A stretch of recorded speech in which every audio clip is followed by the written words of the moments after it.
The main lessons to take of leadership from Nelson Mandela, I could be here all day, all night, all week, all year.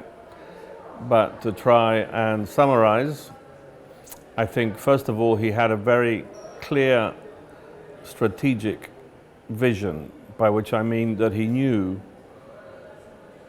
where he wanted to go. He knew what his objective was. He knew when his boat left port, he knew what port he wanted to arrive at, and he had a clear vision of how he was going to navigate the waters.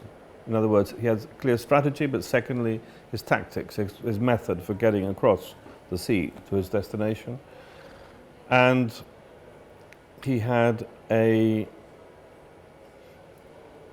extraordinary ability to put himself in the shoes of his enemies and political rivals, to understand their fears and their aspirations, to understand their weaknesses and their strengths. In other words, the old principle of know your enemy. If you know your enemy, you will defeat your enemy, and you will impose your will on your enemy.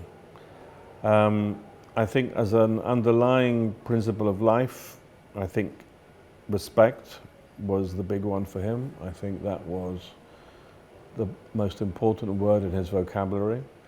And if he had respect towards individuals in everyday life and respect towards the people you dealt with in the political sphere, that was the way to make a better world.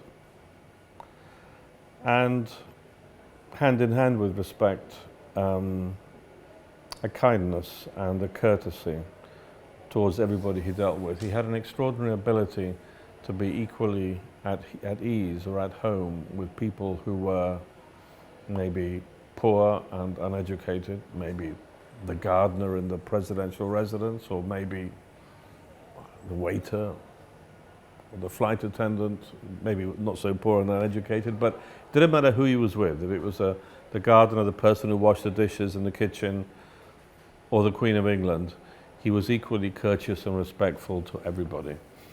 So to sum up, what for me is most important is in him, the leadership examples he had is one, a very, very clear strategic vision, where he's going. Two, very clear what his tactics were going to be, which was the principle always of reconciliation.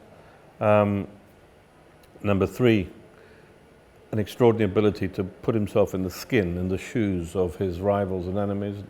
And number four, underlying everything, the word respect as expressing his fundamental principle in life.